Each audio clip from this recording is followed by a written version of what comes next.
When I started this series a couple months ago, I knew we'd have to get to Final Fantasy IX at some point. Little did I know that getting to Final Fantasy IX was one, gonna be a journey, and two, grossly complicated.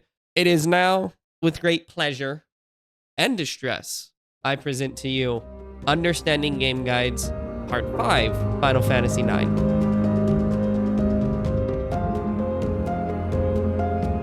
Anyone who has a fascination with game guides beyond just, I used GTA 3 growing up because it was a cool guide and it's what I had, understands that Final Fantasy IX is held as one of the worst game guides ever made. I never had Final Fantasy IX's game guide growing up, but back in 2015, Jason Schreier posted a wonderful article about how bad this game guide was. His article, linked in the description below, discusses the empty space in the game guide, and though some of the links may be broken as Kotaku has moved on and Schreier's moved on to other projects and other writing places, the sentiment stands. The guide's not good. You can look through Google, type in Final Fantasy IX BradyGames, and there's tens of articles in the last 5 years alone about the game guide, inclusive of forum posts. But the one aspect of Final Fantasy IX that haunted me was, did they know? Did BradyGames, going into the publication of Final Fantasy IX, know if this guide was going to be so bad? We're going to take a deep dive going into the Final Fantasy IX game guide by BradyGames, but let's start with game guide author Doug Walsh's own memoir, The Walkthrough, in exploring what it says about BradyGames' approach to Final Fantasy IX.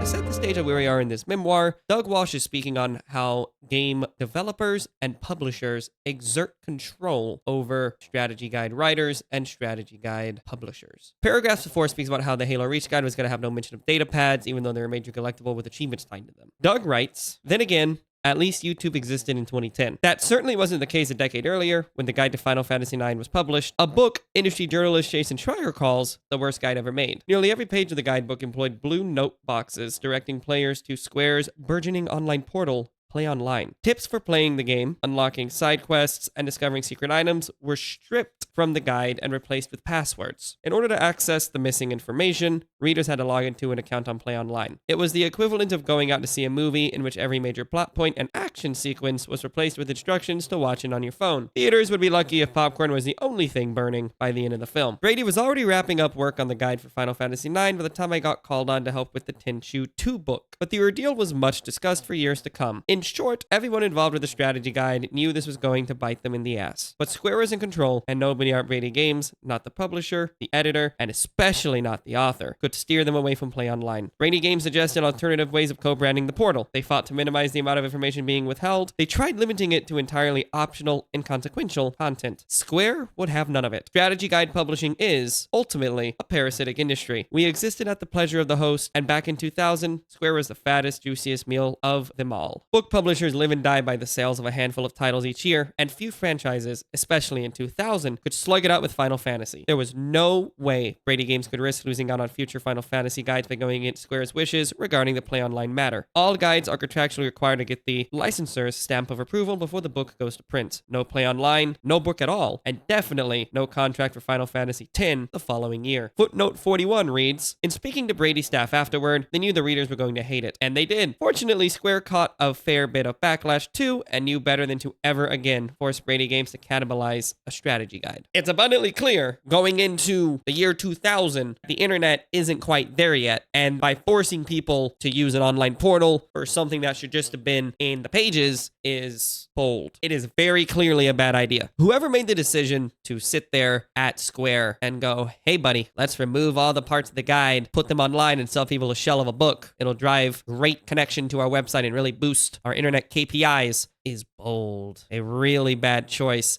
And you know, is it really that surprising?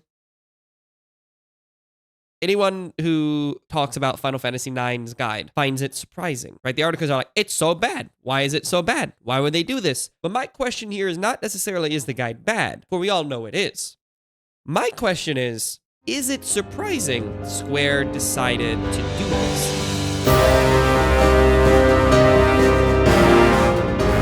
I present to you 5 of Squaresoft's wildest choices that not only go in tandem with Final Fantasy IX by BradyGames, but may actually eclipse them. A simple start, but one that sets the stage nicely, is the numbering scheme of Final Fantasy within any place that isn't Japan. Starting in 1987, Final Fantasy I comes out on the Famicom in Japan. That game finally reaches the United States in July of 1990. Then, Final Fantasy II comes out in 1988, nearly a year later. Final Fantasy II would only hit the global stage officially in 2003 on the PlayStation, and then a little over a year later on the Game Boy Advance. Final Fantasy III would come out on the Famicom in 1990 in Japan, and would finally hit the global stage officially in its 2D form in 2021. Final Fantasy IV, the first of the Super Famicom, would come out in 1991 in Japan, and also 1991 in North America. Caveat, in North America, Final Fantasy IV was released as Final Fantasy II. Final Fantasy V would release in Japan in 1992, and would finally reach the United States in 1999 on the PlayStation. Final Fantasy VI would release on the Super Famicom in Japan 1994, and also in North America in 1994 under the name Final Fantasy III. It took 33 years for every Final Fantasy to be available in North America and globally officially. That's exhausting. That's a really questionable release decision. In tandem, naming 4, 2, and 6, 3 doesn't really help. Now, it gets a little more complicated than that, because there's a baked-in history here of Japanese game makers thinking the United States wasn't competent enough to handle harder or more complex games. There's a very good example where Super Mario Bros. 2 came out in Japan as basically a souped-up version of Super Mario Bros. 1 with tighter platforming, meaner pickups, and altogether way more brutal systems. It was deemed too difficult for the North American audience, and instead was released as an alternative sequel titled Super Mario Bros. 2, which is effectively a reskin, not effectively, literally a reskin of the game Doki Doki Panic. The North American version would eventually be re-released in Japan on the Famicom, known as Super Mario USA, which drives a wedge into the sentiment that United States gamers were not as competent as Japanese gamers, even in the branding. We did eventually get Lost Levels not too far out. It came out in the Super Mario All-Stars collection in 1993 on the Super Nintendo, but the original version would take some more time to finally release. But it's not just Mario that did this. No. Final Fantasy did the same thing in 1992 when it released a game known as Final Fantasy Mystic Quest. It eventually released in Japan, known as Final Fantasy USA Mystic Quest. It is a spin-off to the Final Fantasy series and focuses on simplified role-playing game experiences designed for the entry-level player in an attempt to broaden the genre's appeal. Not only did they dumb down a Final Fantasy game for the United States, but they sold it in Japan under the same nomenclature of USA, further showcasing Japan's game development scene there, not thinking the United States was competent enough to handle anything.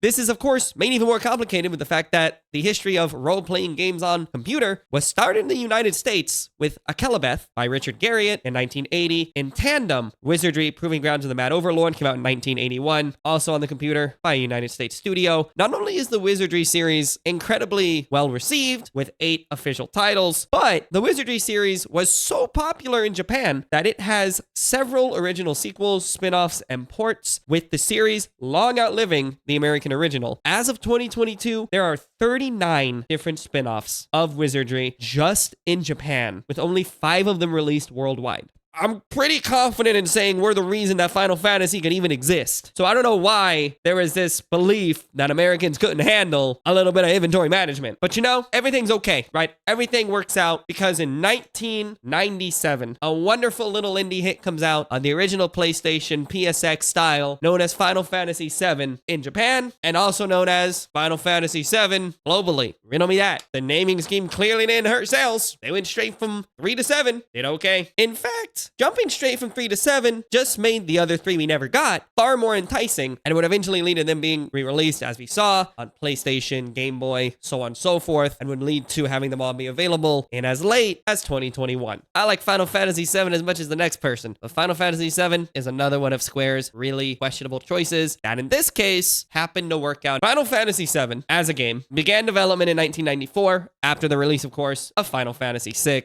At the time, 7 was scheduled to release as a 2D project for the Super Nintendo. Makes sense. That's where the bulk of the franchise was really kicking off, especially in Japan. Actually, globally too. The Super Nintendo was killing it for JRPGs. The general theme of the game, of course, was going to be life, which originated back to when Sakaguchi's mother passed while he was working on Final Fantasy III, after which he wanted to explore the theme of life in a mathematical, logical way to overcome the mental shock. The co-director and scenario writer of Final Fantasy VI, Yoshinori Katase, returned to direct and co-write Final Fantasy VII and was concerned the franchise might be left behind if it did not catch up to the 3D computer graphics used in other games at the time. Production began after the making of a short experimental tech demo known as Final Fantasy SGI for Silicon Graphics Inc. Onyx workstations. The demo featured polygon-based 3D renderings of characters from Final Fantasy VI in a real-time battle. This experiment led to the development team to integrate these design mechanics into Final Fantasy VII. It was unveiled in August 1995 at the SIGGRAPH show, where many incorrectly assumed it would be for the N64. Sakaguchi says, "When we discussed designing the field scenes as illustrations or CG-based, we came up with the idea to eliminate the connection between movies and the fields. Without using blackout at all and maintaining quality at the same time,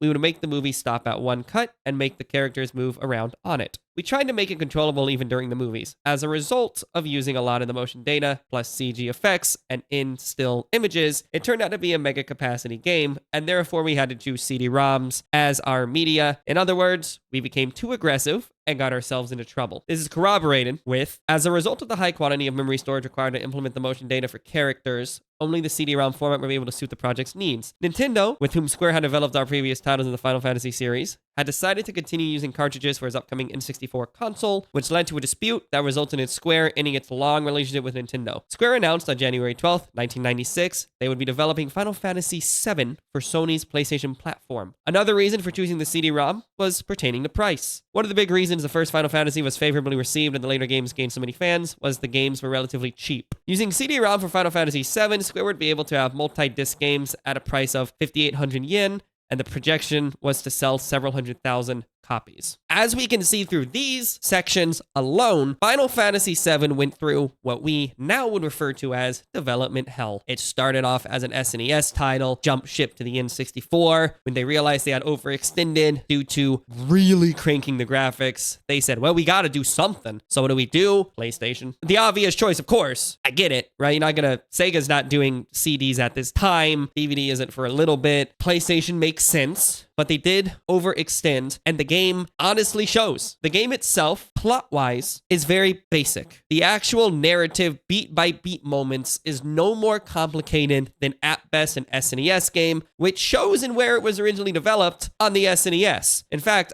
I wager the game doesn't really use 3D to its fullest effect outside of the opening cutscenes up until Final Fantasy VIII, which really takes the PlayStation into big consideration when developing the actual mechanical systems. This is further corroborated with an unlicensed release of Final Fantasy VII for the Famicom, of all things, in 2005 from a Chinese studio known as Shenzhen Nanjing Technology.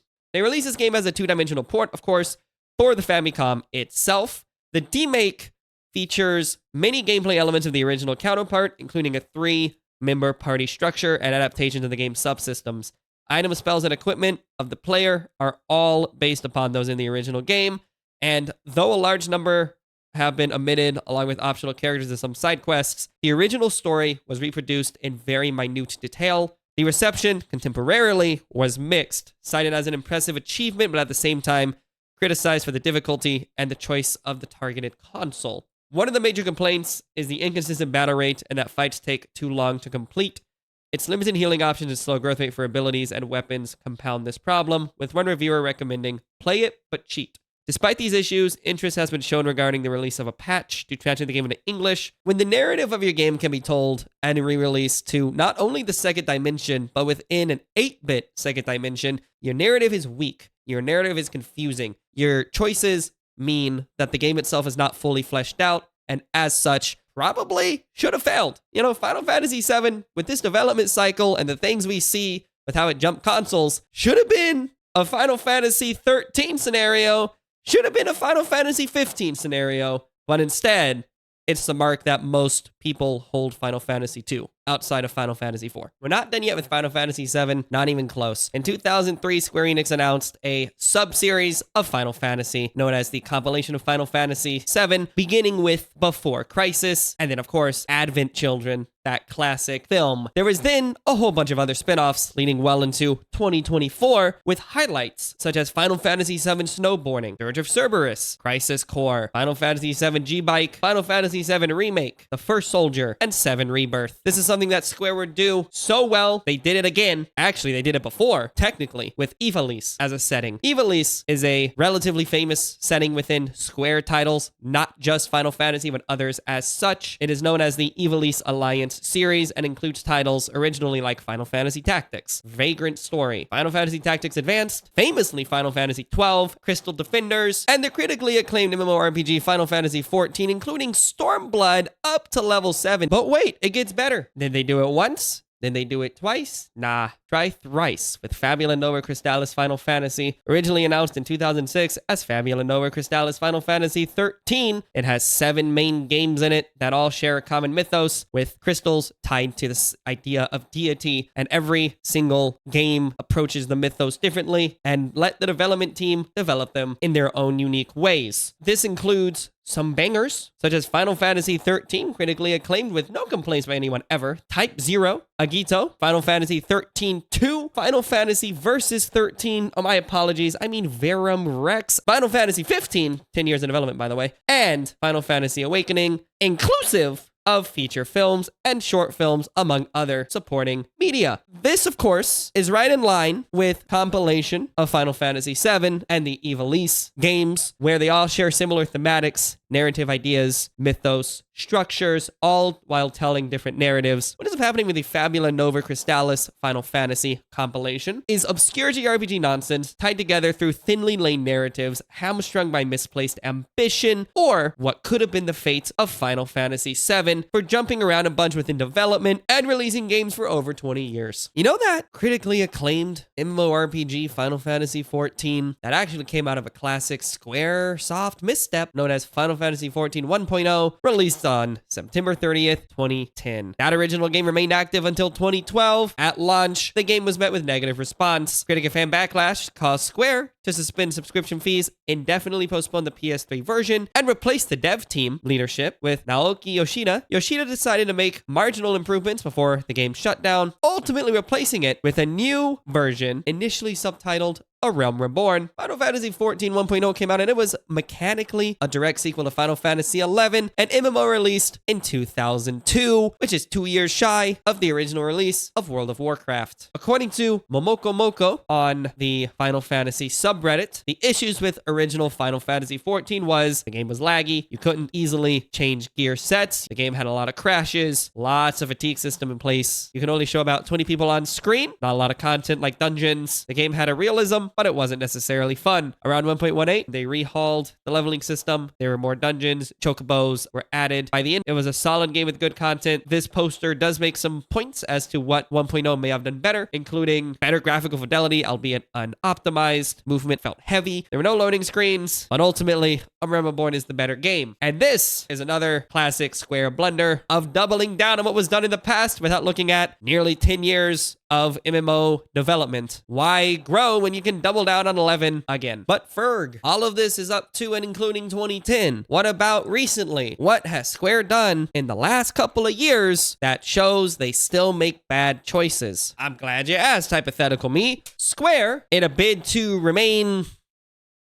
ahead of the curve, doubled down in the early 2020s on NFTs. That's right, non-fungible tokens, the thing that existed for exactly 3 months, was a huge bubble and then disappeared. Square has opted to double down. Square committed more to blockchain game support, intending to bring the technology to the Final Fantasy series and announcing a new IP named Symbiogenesis, built around NFTs. In a November 2022 investors report, the company said, they consider blockchain technology critical to their growth. Although several other companies had distanced themselves from blockchain and NFT technology following widespread consumer backlash, as of April 2023, Square Enix has reaffirmed its commitment to the technology. There was an article posted by Kotaku that says, after a bad year for NFTs, Square Enix boss says company still all in for them. This was posted by Zach Zweisen on January 3rd, 2023, over 2 years ago. And as of 2025, I can say with confidence, they're still doubling down on NFTs. They had the game Symbiogenesis, which they keep releasing characters for. I didn't know if it was playable. I took a look into it. Symbiogenesis continuously releases characters on a static interactive map you can zoom into and see various characters on it and read their narratives if you click on them. They currently have auctions for characters. When I was making the initial scope of this, they had auctions for the chapter 3 characters. So I said, okay, let me take a look at one of them. I picked up, I didn't buy anything. I'm not spending money on NFTs. Get out of here. Byakko showed up as an option. You can see here their character card in the Symbiogenesis online portal. I guess we can call it that. You can read certain aspects of the narrative, but only those affiliated with the character owned by the NFT JPEG owner can read certain narratives, and only the holder of the card can read the rest of them. This was as of November 2024. That was not that long ago. Square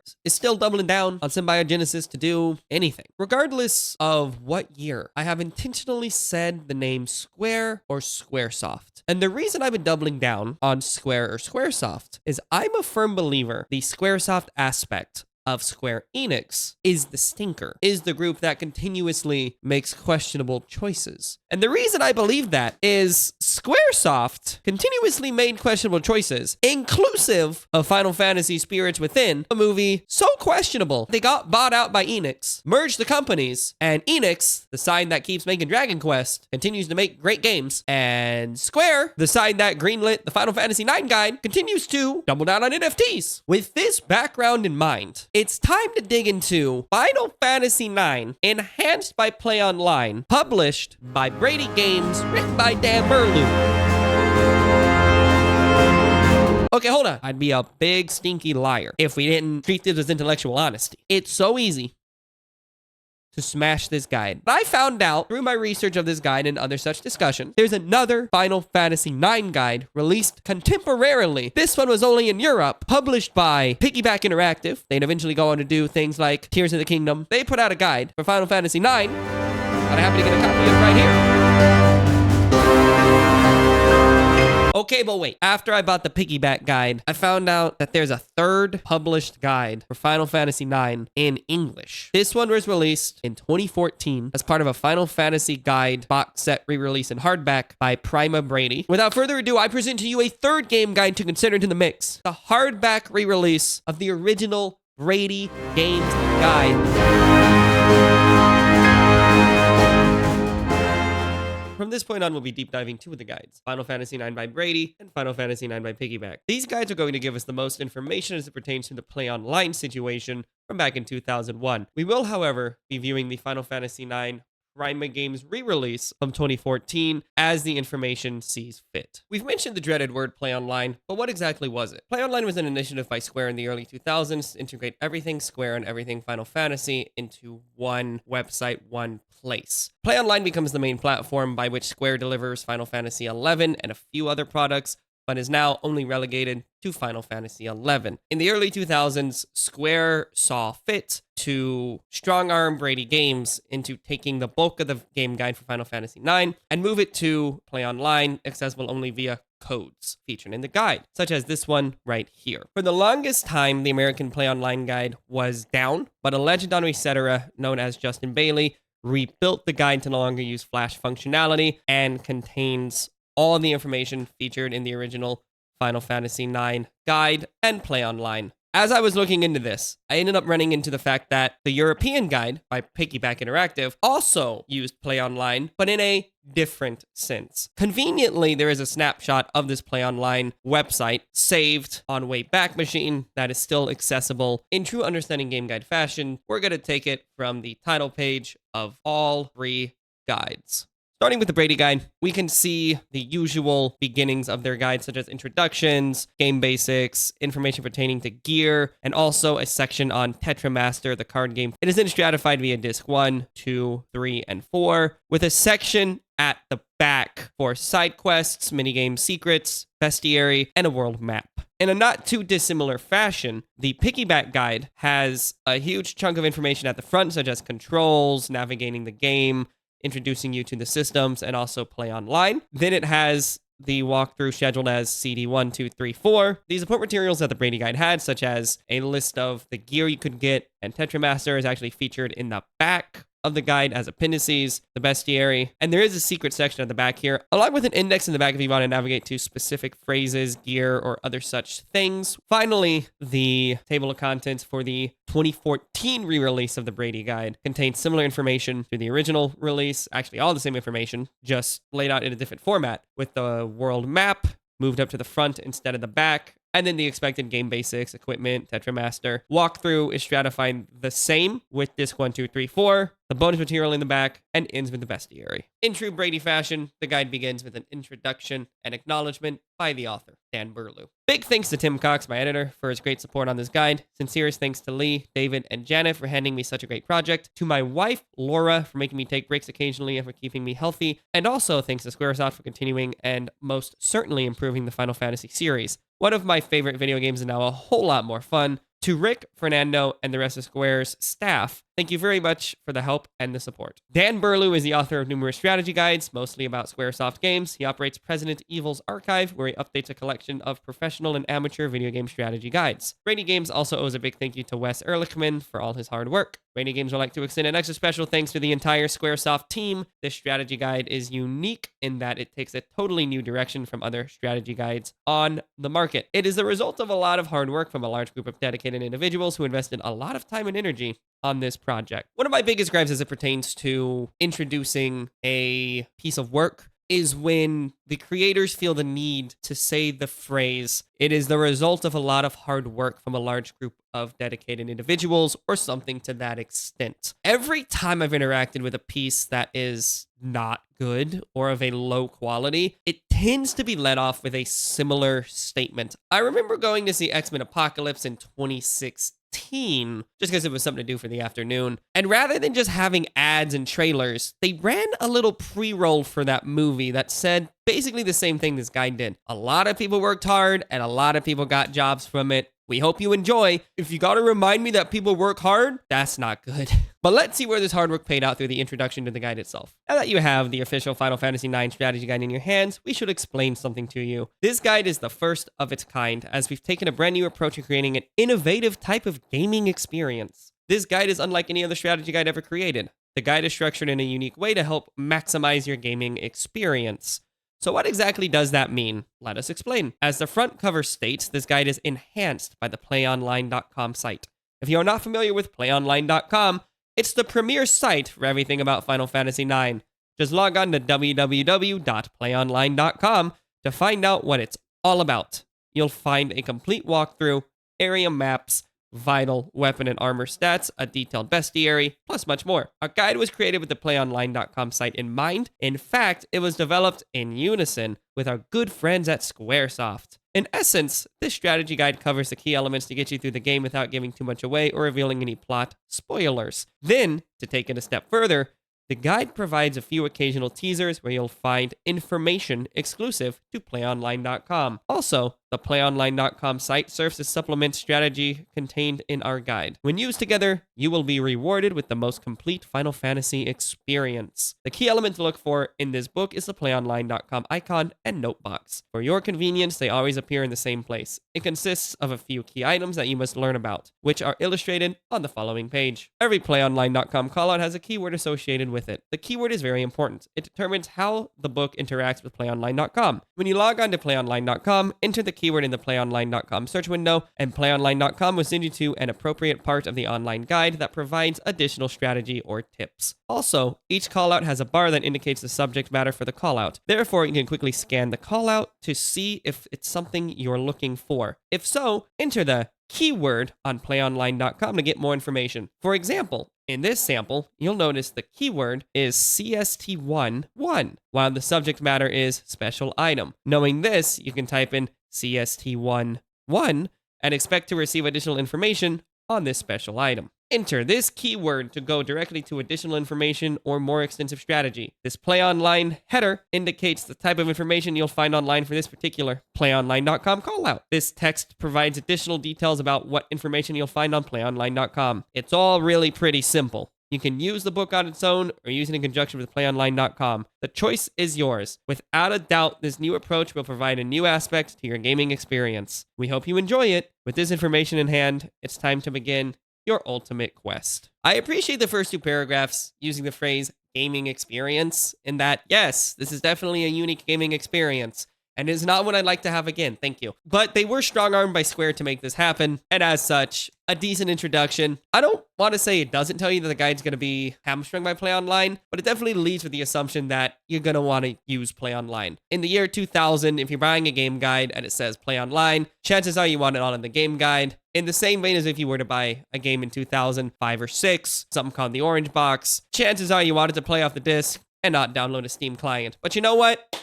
One of these things was successful. The introductory information for the piggyback guide is a little bit different. At the end of the guide is where the credits are located. There is no introduction for the author themselves. We can see a lot of different people worked on this guide across the different versions and localization teams, which is cool and makes a lot of sense for a guide that would have been explicitly released in Europe. There is a section dedicated to using PlayOnline. The internet address www.square-europe.com/PlayOnline introduces you to the most ambitious project undertaken by software giant Squaresoft to date. All the role-playing games in the Final Fantasy series are extremely complex, and Squaresoft believes that all players should have 24 access to an information pool. In addition to offering players brilliant and exciting games, Squaresoft now reveals everything worth knowing about the 9th episode in this epic role-playing saga online. This unique service is called PlayOnline and offers tips, secrets, and much more. Purchasing this guidebook has given you exclusive access to a special section of the website, Top Secrets. Exclusive passwords enable you to log on and unravel the deepest mysteries of Final Fantasy IX. This privilege is unique to you as a buyer of this guide. Throughout this guide, you will find colored inserts providing a short explanation and a password for PlayOnline. If you would like to delve deeper into the secret mentioned in the insert, simply surf to www.playonline.com and enter your password and access more detailed information. We can see the box here is a little bit different than the Brady one. PlayOnline, password, E-MGSTN. Gemstones worn by Aiko and Dagger have a very special effect on certain abilities. Go to PlayOnline and discover the secret. This introduction to PlayOnline is way harsher to Squaresoft than the BradyGames introduction. It all mentions the ambitious project undertaken by Squaresoft and how Squaresoft reveals everything on PlayOnline and that Squaresoft has allowed you to access top secrets. There's no moment of combined, we can do this. No. The European guide is explicitly saying Squaresoft has done this and here's how you do it, which I find greatly amusing. There's also a section on how to use the walkthrough. No, this is not a guide to the guide. Just allow us to briefly introduce you to the features of the walkthrough chapter for even better orientation and greater enjoyment of the book. Contains callouts for map screenshots, locations, must-do text. Items are highlighted in red. Specific items that are usable are highlighted in blue. Showcases screenshots with the appropriate numbers. Can do text, which is for side stuff, but stuff that may behoove us to do. Monster inserts if you're going to be fighting a boss or bigger beast. And the CD number indicates which of the 4 Final Fantasy IX CDs the information in the walkthrough refers to. Notice it never mentions the inserts to PlayOnline. It only showcases the walkthrough stuff. Rather than demolishing half the guide to a digital format, the piggyback guide opts to only have less salient details on PlayOnline. The 2014 re-release of the BradyGames guide does not have its own introduction, nor information on how to use the guide. The first true test for these guides, however, comes through the characters and gear sections. I have them stratified from the left and right as the Brady guide and the piggyback guide respectively. Starting with the characters, we can see a blurb about Zidane as well as his abilities and the great keyword ZIDN1. For more information on Zidane's abilities, go to PlayOnline. So we go to PlayOnline and we can see a list of Zidane's abilities. We can see that he can steal items as described in the above as well. We can also see the skills as listed, such as Flee, Soul Blade, things such as his trance abilities that is mimicked as well in the guide, albeit with less information. There's also a section to denote character abilities in general with the keyword CHARABLT 9 or character bacon lettuce tomato 9, just a table with different character abilities and the stones it takes. The piggyback guide, first and foremost, has better formatting compared to the Brady guide. We can see all the same information listed in a table format containing AP requirements for Zidane, his support abilities, and a helpful checkbox if you'd like to give it a check to keep in mind what you're trying to complete. In tandem, there's a list of all character abilities with 2 discrete passwords, E-SPCTRN and E-MGSTN for more information pertaining to character abilities, trances, so on and so forth. Just better tables all around integrated into the guide. And as such, the contemporary European guide is just better suited for reading and usage. The weapons and gear section, same deal. On the left, we can see the information from the Brady guide as it pertains to weapons and gear. The information is very scant in the printed guide. It has tables of gear, such as if it staves you could get with Vivi, as well as their price, but not necessarily the location in which you can find them. The information then is offloaded to PlayOnline and showcases the staves and where you could find them, such as the Mage Staff, available at Ipsen's Castle, and shops at Dali and Black Mage Village. The same is to be said with the headgear section, and in tandem with the rest of the gear that is not listed here, albeit still in the guide. Headgear contains the same amount of information and is, of course, offloaded online, where you can see the information for the straw hat and who could equip it. The piggyback guide does have very similar information to the Brady guide. It also doesn't necessarily list the easiest place to find the gear, but it does list prices, abilities earned, and it does show who can equip it all in a nice table without having to flip through very poorly designed tables in a printed and digital space. I'd be remiss to talk about Final Fantasy IX without talking about Tetramaster. Tetramaster is, of course, the card game featured in Final Fantasy IX that takes place throughout all the entirety of the game. Not dissimilar to Triple Triad, albeit just go play Triple Triad. The Tetramaster section is the perfect example of how the 2014 primary release of the original Brady guide integrates the information originally found solely on PlayOnline. On a side-by-side comparison, we can see the section starts off the same, with the official name of the card game as Tetramaster. It describes how to activate by challenging people with the square button. In the 2014 re-release, they actually have a square button. In the original 2000 release of the Brady guide, they just say the word square, which is a cute little difference. The next paragraph follows suit. You need to know how to play the card game to finish Final Fantasy IX, since you must compete and become a finalist in the Trino card tournament event. Describes you can find cards in different places. Here's where we start to see the integration of the PlayOnline content. The next portion, card basics, first 2 paragraphs, same information. Then there's a breakaway point where it says TTRMST5, card game basics. At that point, the 2014 re-release integrates the section that was relegated to just PlayOnline. Even the notes section is integrated into the 2014 re-release in a cleaner box than it was on the original PlayOnline by simply having it listed in 2 very simple sentences and not a breakaway as a 1 and 2 indentation. This first page then ends with the same section of the game ends once all the cards are placed, and so on and so forth on how to describe Tetramaster. The same is found further on through the rest of the Tetramaster section. Card statistics uses arrows here instead of little sword icons in the 2014 re-release. Combo attacks, which is only featured online, is now structured in the guide, and card inventory is also listed here as well. I love how the rare cards and collector's rank section mimics what the 2000 guide originally could be by showing the single paragraph of rare cards followed by the breakaway for PlayOnline, and then the PlayOnline paragraph slots in perfectly, kicks it back to the original guide. Wait, there's a card master's cutout, slots in perfectly in the green box, then collector's rank, and then card tips, and it flows 1-to-1 in the 2014 re-release of the guide to give a better description of how to play Tetramaster without having to go back and forth between a book and a computer.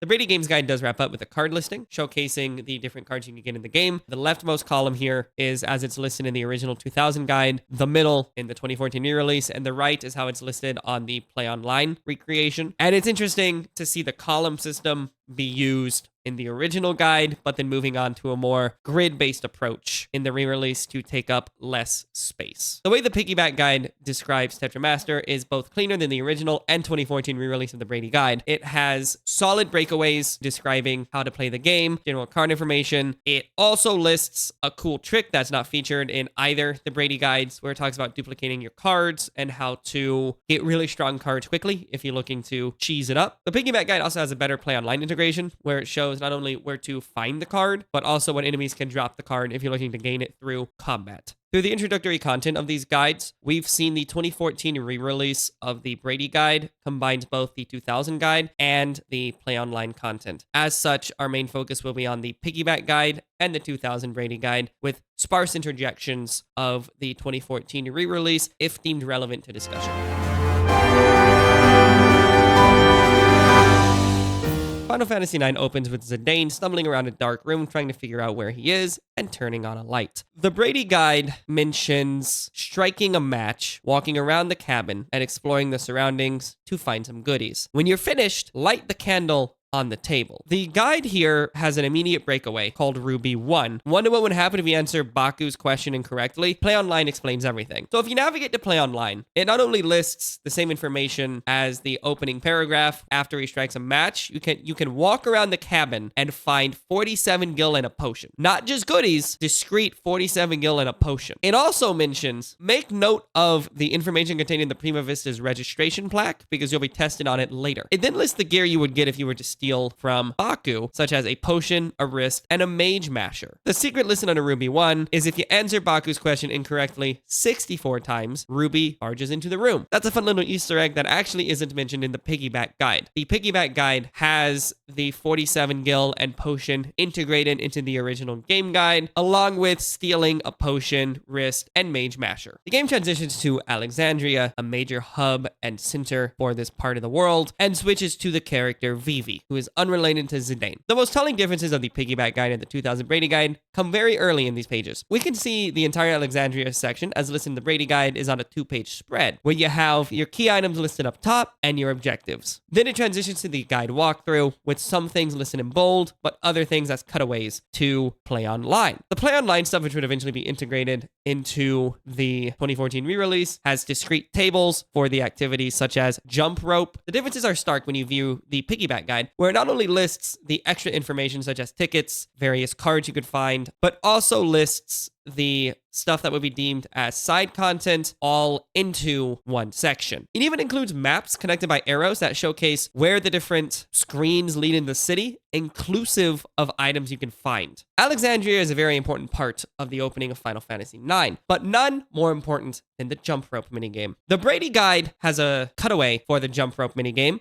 that says, these girls look like they're having fun jumping rope. You might receive a reward for exceptional jumping skills. Refer to PlayOnline for all the details. PlayOnline shows what you get for jumping. It says for 20 jumps, you get 10 gil, 50 a Cactuar card, 100 Genji card, 200 Alexandria card, 300 Tiger Racket card, and 1000 King of the Jump Rope. What it does not list is how to jump rope. The Piggyback Guide mentions if you're feeling light-footed, why not take part in the skipping game in the square? As well as demonstrating your skill, your winnings can come in useful. The girl in the middle will be happy to trade places with you. Press the X button to begin, then press it again rhythmically to leap over the rope. It has a cutaway for the E-skip game. Exhausted but happy. PlayOnline tells you what you receive for a brilliant skipping performance. Not only does the section on PlayOnline show where to do the jump rope minigame, inclusive of where the kids move later on in the game, but it also says which characters can do it, Vivi or Aiko. Bit of a spoiler, I suppose. And it goes over the mechanics, the speed of the jump rope, and how that changes over time. So if a 1 to 19 jumps, the speed set to low, 20 to 49, medium, 50 to 99, high, 100 to 199, very high, 200 to 299, alternates between high and very high, 300 plus, extremely high. It also shows the rewards you get for successfully jumping, along with the Magnet letter sent to Mosh entitled Skipping Champion Appears. After everything's said and done in Alexandria, you end up in the Evil Forest.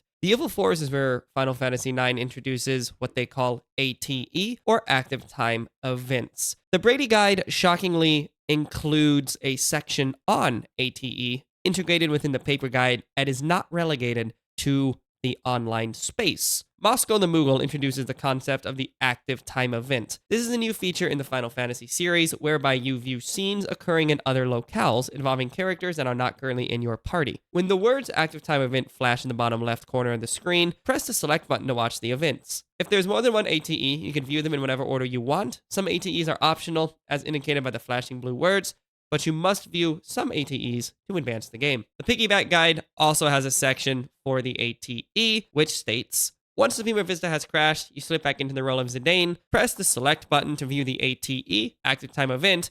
These events allow you to observe incidents taking place simultaneously elsewhere. In this case, you'll find out that Garnet and Vivi are unharmed, at least for now. The Piggyback Guide manages to say so much more with so much less. Skipping ahead to Lindblom Grand Castle on Disc 1 is what I consider a major part, the Festival of the Hunt. This is where Vivi, Zidane, and Freya all fight enemies in the town to see who's the best hunter and who gets a special reward. The Brady Guide, surprising no one, is incredibly lax in describing what to do here. The guide does mention what the winner of the hunt gets. They would get the Master Hunter Award. If Vivi wins, we get the Theatership card. If Freya wins, the Coral Ring. And if Zidane wins, you get $5,000. To begin the contest, equip Zidane with the strongest weapon and armor available. Also equip the Beast Killer ability to help, then take the aircraft to the theater district. There's a cutaway called Festive 1. Below are 2 proven ways for Zidane to win the contest. Just kill the monsters in the order listed, and you should win either way you choose. The difference is in whether or not you choose to fight the Zagnol, a monster that is almost boss-like in strength. Because it takes longer to defeat the Zagnol, you may not wish to risk it. Disembark at the theater district and defeat the Mood, then wait for the Trick Sparrow in the same area to swoop down on Zidane. Run down the steps to the lower square and stand by the barrels because a Fang will emerge and leap over the barricade to attack. Return to the air cab, travel to the industrial district. Tackle the Fang,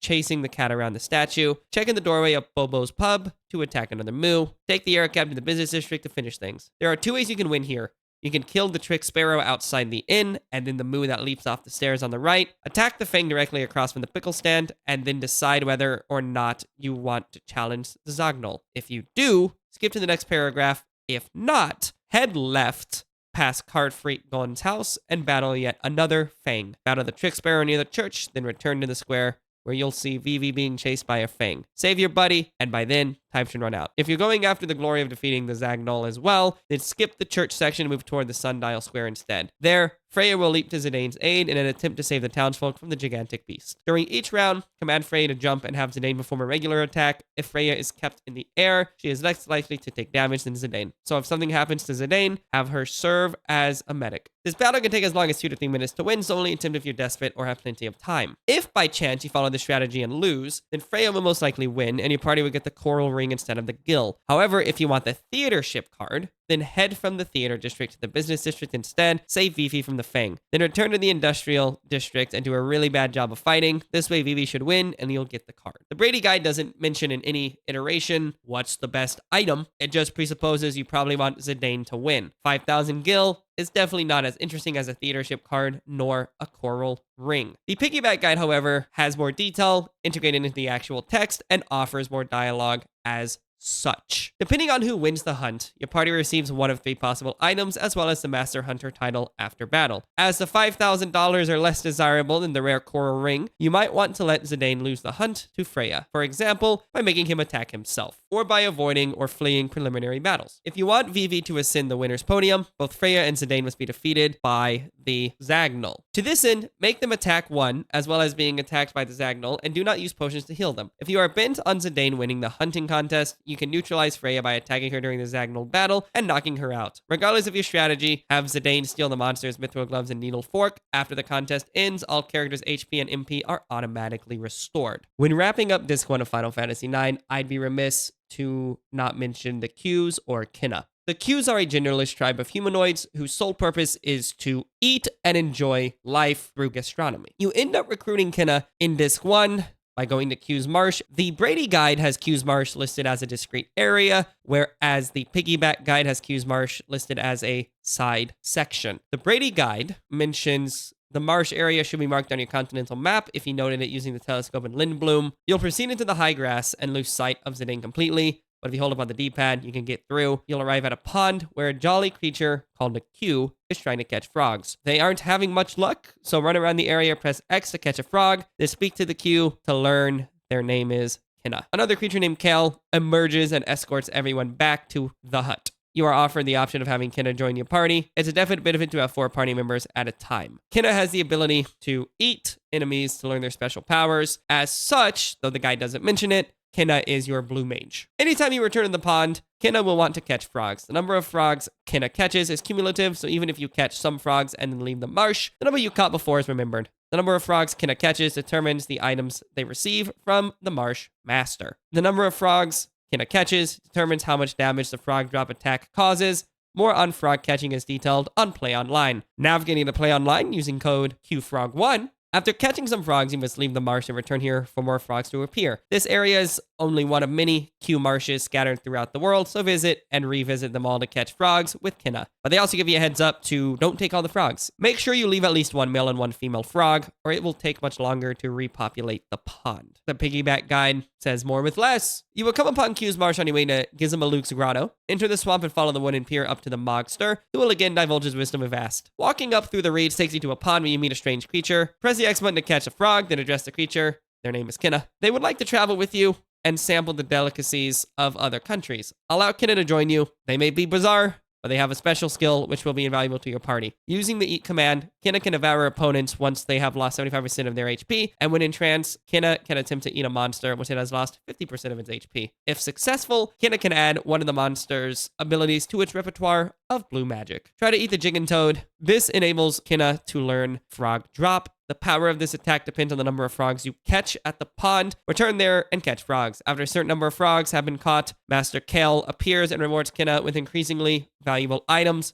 Try to let at least one male and one female frog escape so their population can regenerate faster. Both guides note the importance of letting a male and female frog escape so we can get more frogs, and both do note Kinna's ability to eat enemies as useful. It is nice that Piggyback Guide does explicitly list the magic Kinna casts as blue magic, as they are the blue mage. Starting off Disc 2 is Bentini Heights. The Brady Guide has a PlayOnline integration for AP Up 1. There's one particular enemy that can supply lots of AP. To find out what it is and what you need to do, go to PlayOnline. Upon visiting the rebuilt PlayOnline, I was unable to find any connection to AP Up 1 or anything related to this one particular enemy. In tandem, the Piggyback Guide does not make mention of a special enemy, but instead talks about being able to find 2 different ethers across the map. Looking online, I found the Friendly Ghost is an enemy around Bentini Heights, and if you give it an ore, it gives the player 10 AP. I suspect this is what the guide referred to without it being listed on PlayOnline. To corroborate this information in the 2014 primary release, there is nothing in the guide telling about the ghost outside of it listing it as a possible enemy to fight in the area. Looks like this AP Up pop-up was never integrated in the PlayOnline system. Very shortly after, you arrive in the Undercity, no relation to Fallout 3 or Pokemon Coliseum, known as the Dark City Trino. At this point, you're able to engage in optional combat and explore what those strange coins you've been finding do. Beginning in this area, there are a few different active time events. The original Brady Guide says visit PlayOnline to view the different ATEs using some different codes, such as ATES1 and SAVGIL1. The website would then list what these various ATEs would do and what you could do to experience them all. The Piggyback Guide, however, has the ATEs listed in the book. One paragraph of similar length has what the Brady Guide forced you to go online to see. The Stellatio coins are 13 discrete collectibles you find across the game. By this point, you would have found a few, and as such, you're able to receive some benefit by having them. The Brady Guide, of course, makes mention of the Stellatio collector, but forces you to go to the website, playonline.com. Upon going to the website, you're greeted with a table and nothing more. If you were lucky enough to have the Piggyback Guide, the table for the Stellatio coins are integrated into the guide itself. This guide does have a cutaway to show where to find the coins in one place on the website, similar to the Brady Guide. The Brady Guide's PlayOnline section and the Piggyback's PlayOnline section do share some similar verbiage, if not the same. Here's a one-to-one comparison of the PlayOnline sections for the BradyGames guide on the right and the Piggyback Guide on the left. There are 12 Stellatio coins plus 1 hidden coin to be found in different areas at any point during the game, even on Disc 4. Take these coins to Trino and offer them to Queen Stella. You will receive a reward for each coin you hand over to her. The prize improves with each coin you hand over, regardless of the order in which you do so. After you give Queen Stella all 12 Stellatio, speak to her again. This time she senses something may be missing. If you count the Stellatio cages in her chamber, you'll notice some are still empty. Upon agreeing that something is missing, the Queen charges you with finding the hidden 13th Stellatio. To aid in your quest, she returns all 12 Stellatio to you so that you may read the clues inscribed on the backs of each one. The clues for the 12 Stellatio are as follows. Headed east, through the forest and o'er the mountains, by the river, the cape, the sun was setting into the ocean. Waiting for the sun to set in the ocean, watching the sunset from the cape, opposite the direction of the sun, always looked at his shadow until one day he decided to look away. He walked up a hill, dashed through the night, defying the chilly northern wind that was stinging his right cheek, and ran up a hill toward the sun and fell asleep. The clues on the last two Salatio, Aquarius and Pisces, serve only to wrap up the story. Assembling all the clues into one, you can determine the 13th Salatio is up a hill, above a river, beyond darkness where the sun seems to be setting, somewhere to the southeast. Thus, if you leave Trino, the city of perpetual night, and head southeast to Quan's dwelling, you'll find the Ophiuchus in the spot where you previously found the Scorpio Stellatio. Incidentally, the back of the 13th Stellatio provides the conclusion to the story inscribed on the backs of the other 12 Stellatio. Head back to Trino and return the 12 Stellatio to Queen Stella plus the Orpheus. In return, you'll receive a hammer. This is where the guides begin to differ. The Piggyback Guide says, which can only be equipped by Cinna. The Brady Game Guide says, now what's the purpose of a weapon you can't equip on anyone? If this weapon is in your inventory at the end of the game, you'll see a hidden sequence. Also, read about the Hades side quest to find out more to do with the hammer. The nearly one-to-one PlayOnline sections of the different guides meant that Piggyback did not have to reinvent the wheel for making PlayOnline for the European audience.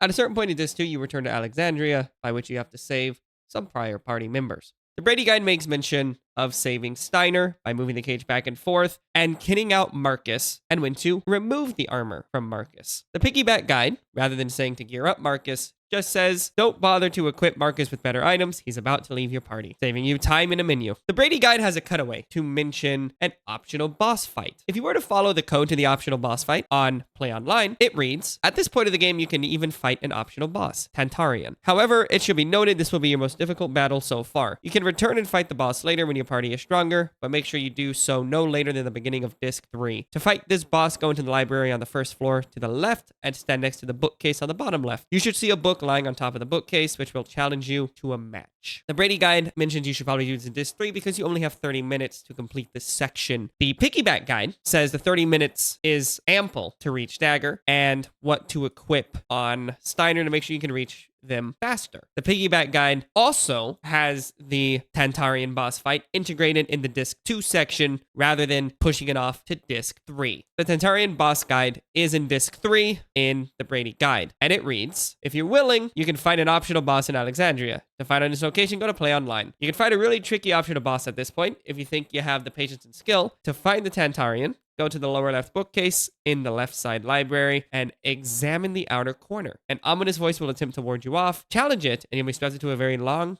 and tricky battle. This optional battle is available when you're attempting to rescue Dagger before the Red Rose arrives. However, this fight is much easier to win at this point in the game with this party. Equip Amaranth and Freya with items from which they haven't learned the abilities from yet, since winning this battle will instantly bring their abilities up to snuff. Make sure you equip everyone with antibody and some form of AP regen. Equip Amaranth with poison knuckles, and make sure Freya knows or is capable of using the Lancer ability. Make sure Zidane is equipped with the Bandit ability. Tantarian has some really awesome items to snatch. Tantarian first appears as a giant floating book, but the real monster is inside. Whilst in book form, Tantarian can perform devastating attacks that will take a nice chunk out of your party's HP. However, the monster inside doesn't have the same abilities. It's important to get that book open. There's a good chance Amaranth's spare change ability will open the book instantly. If he throws $200 or less, you're all set. This causes the book to open, and when it does, you'll get to fight the monster inside. However, Amaranth may throw more than $200, so be prepared to open the book another way. Start off with physical attacks only. Each time a character strikes the book, it opens to a certain page. You must strike the book for just the right amount of HP so that the book opens up somewhere between pages 150 and 200. If you cause more than 200 HP of damage, then the page opening process starts over. To avoid going over the correct amount of HP,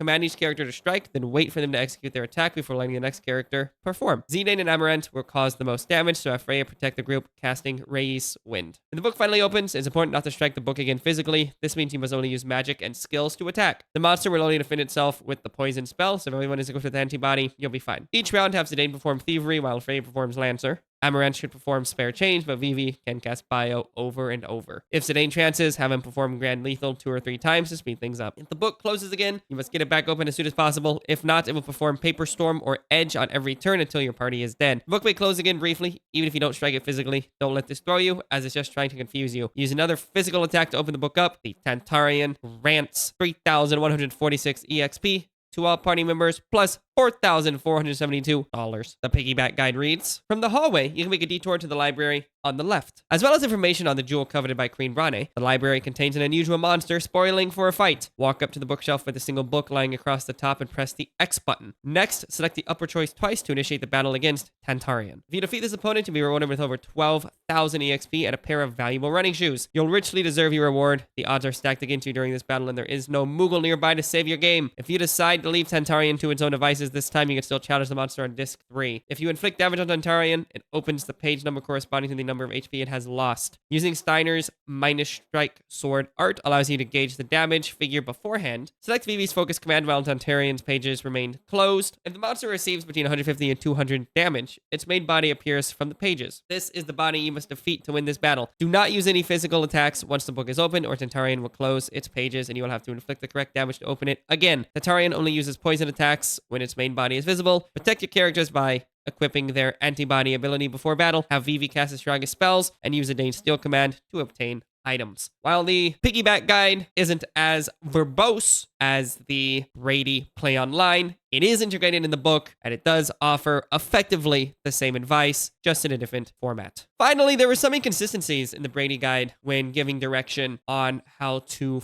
find Dagger. The text of the original Brady guide says, exit the left tower and run to the courtyard. The text in the associated PlayOnline says, exit the right tower and run to the courtyard. To settle the debate between these discrepancies, the 2014 re-release reads, exit the left tower. Therefore, the original book by Brady is correct. Wrapping up this too, Pinnacle Rocks. The Brady Guide begins and ends with effectively a splash page on Pinnacle Rocks explaining how to get the portion of the story, but not how to put the story together. The how to put the story together comes from PlayOnline for the code RAMH1. To finish the event, you must find Ramu at the exit from Pinnacle Rocks near the location where you jumped off the branch. He now expects Dagger to assemble the narrative in a coherent manner. While there are 5 pieces to the story, only 4 are needed to complete the tale. The first 3 parts must be selected according to chronology. They are beginning, cooperation, silence. Whether you choose hero or human next depends entirely on your personal point of view in life. Ramu then reviews the story as you assembled it and asks if you want to correct it. He will point out any errors in assembling the first 3 parts and let you try again if need be. When you're satisfied, Ramu will examine your choice of ending. No matter which ending you choose, Ramu will bestow his abilities upon Dagger in the form of a peridot to be equipped on Dagger as an add-on. The piggyback guide not only includes maps for Pinnacle Rocks, but also includes the construction of the narrative in the guide itself. Ramu makes his appearance near the point from where you jumped down earlier. He asks you to piece 4 parts of the story into a coherent narrative. There are 2 possible solutions: beginning cooperation silence hero, or beginning cooperation silence human. Regardless of the solution she offers, Dagger receives a peridot, which she should equip to learn the spell to summon Ramu. Neither of the guides make mention that the story told to Ramu is the story of Joseph in the Ice Caves in Final Fantasy II, nor do the guides mention Tantarian in the prior discussion is a reference to page 64 from Final Fantasy V. Both very salient references to games past. It is not surprising, however, that the guides don't make mention of Final Fantasy V nor Final Fantasy II, as both of those were not easily accessible in the US until the PSX, and later in life for the PSX. So chances are the authors never played them at the time of writing the guide. Disc 3 begins with the Return to Alexandria, a section we've technically looked at a little bit when we looked at Tantarian. Outside of Tantarian, Return to Alexandria contains a minigame known as Hippol's Big Race. Both the Brady Guide and the Piggyback Guide don't give much with regards to Hippol's Big Race, with the Brady Guide having a cutaway as HIPP01 and Piggyback as E-HIPRACE.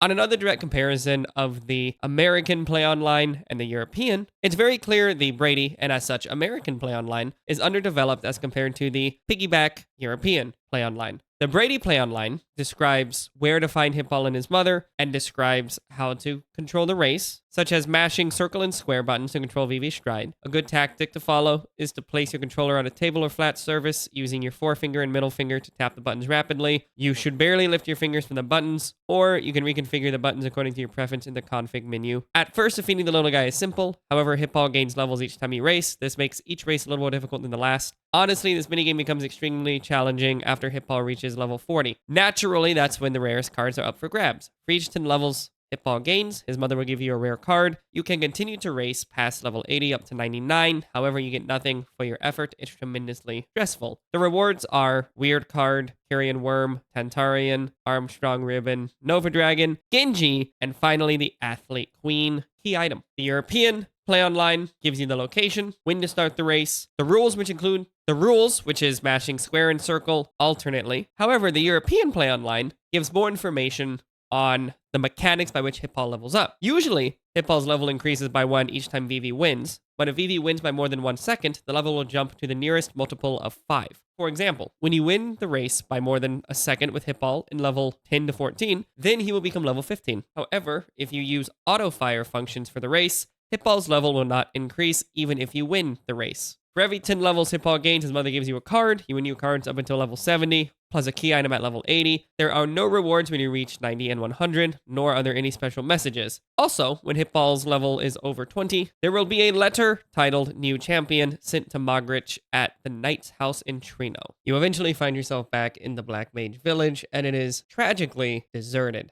When you revisit the Black Mage Village, the Brady Guide has a nice cutaway for BB Item 1, saying there's a special item in the village if you didn't get previously, and to check PlayOnline. If you go to check PlayOnline, you can climb up the ladder in the item shop to retrieve a black belt, if you didn't do it on disc 2. In true piggyback fashion, the black belt is integrated into the text of the guide, where we can see the tool shop is deserted, as are other houses in the Black Mage Village. This enables you to climb up the ladder behind the counter and travel onto the bed of the first floor. You can access the treasure chest from here and retrieve a black belt if you neglected to collect it on a previous visit. Conveniently, the BradyGames, re-released by Prima in 2014, does integrate the black belt into the text as a cutaway known as Special Item and mentions the same dialogue that was found on PlayOnline. The kicker here is the re-release is still worse than the original piggyback guide. The section containing the black belt would effectively fit in the Special Item box included in the 2014 re-release, and as such, the Prima re-release still has poor page layout. A little later on in disc 3, you end up going to the 4 shrines. The 4 shrines as listed in the Brady Guide are the Water Shrine by Ibsen's Castle, the Wind Shrine on the Forgotten Continent, the Fire Shrine north of Estogaza, and the Earth Shrine is located in the grassy area on the eastern part of the Outer Continent. You have to go to each shrine, but the only one you really have to cover is the Earth Shrine, as that's the only one with major gameplay systems. The boss of the Earth Shrine, known only as Earth Guardian, contains very little information in the Brady Guide. Compared directly to the Earth Guardian in the Piggyback Guide, offers more in terms of mechanics. Also worth noting, the 4 shrines listed are the same 4 shrines in Final Fantasy I, and the Earth Guardian looks eerily similar to a boss featured in Final Fantasy I as well. Both guides, again, don't make note of these references. Wrapping up disc 3 for both of the guides is Terra and Pandemonium. The Terra section in Brady begins with Garland meeting the party and some nice cutaways about becoming prepared to fight and some special items you may find. Of course, those are only found on PlayOnline. The ability the Brady Guide suggests is Devil Killer on everyone and preparation to cast a lot of fire magic. The items that are not listed in the guide but shown on PlayOnline are the Coronet and the Dragon Wrist, and how those are fairly missable if you don't choose to explore the map. Now, why that's not in the book, I'll never know. If you've been following along at this point, you can see in the Piggyback Guide, the Coronet and Dragon Wrist are integrated into the guide, along with the importance of Devil Killer and Bird Killer. The Piggyback Guide then goes on to list even more items such as the Remedy, Mithril Racket, Demon's Vest, and Minerva's Plate. The final dungeon of Disc 3 is Pandemonium, where Garland meets Zidane at the entrance of Pandemonium and leads him to a twisted tour of the place. The Brady Guide mentions a weapon you may want to use, but of course, PlayOnline shows more. If you use the Orichalcon, it performs critical hits on a regular basis, especially against demons like Amdusias. Freya and Amaranth join in the fight, use the opportunity to bring Zidane up to speed. There are 2 main bosses in Pandemonium, the Silver Dragon and Garland himself. The Brady Guide is very scant, and of course, more is found on PlayOnline. But if we look at Pandemonium through the eyes of the Piggyback Guide, we can see the Silver Dragon strategy: attack more than defend. It would behoove you to equip the MP attack ability. Still, you need 1 character capable of healing the party, perchance Dagger or Aiko. Have your characters equip items such as the Coronet, protection against wind attacks like Twister and Aerial Slash. Nothing much can go wrong if your party is also protected by abilities such as Auto Regen. Garland only attacks 1 character at a time, occasionally inflicting stop on his target. This can be avoided by equipping the Locomotion ability. Use the Remedy item to heal any characters afflicted with stop. Keep attacking and keep an eye on the amount of damage inflicted by Garland. You can heal your injured characters in time. Neither guide makes mention of the Final Fantasy allusions or just straight up references at this point. None of them discuss Garland, the main villain of Final Fantasy I. None of them talk about Pandemonium, the last dungeon of Final Fantasy II. And none of them talk about the Silver Dragon, an enemy from Final Fantasy IV. To their credit, if they didn't mention Pandemonium, I'd be surprised, as Final Fantasy II gets released in the United States in 2003, a couple of years after this game comes out. Starting off Disc 4 is the gathering at the Black Mage Village. Suppose that place is no longer deserted. There's only 2 paragraphs there in the Brady Guide, both of which, of course, have some nice PlayOnline integration where there's stuff you can do before you leave, and also maybe consider the chocograph. The PlayOnline sections make mention of heading back to the Black Mage Village after they try to kick you out, so you can get incredible items to forge and purchase. You can also find new great items in other places, so take time to visit both places before finishing the game. The guide does make mention that this is the best time to take care of the chocograph quest if you haven't already, even though it may be harder to see. The gear from doing that quest is incredibly helpful. The piggyback guide lists very similar information, albeit in a cleaner format, with the loot mentioned in the Brady guide is integrated within the piggyback guide. There's a different cutaway here in the piggyback guide. This one is a reference to the Moogle quest, or Mognet. The piggyback guide's cutaway, E-RESMNET,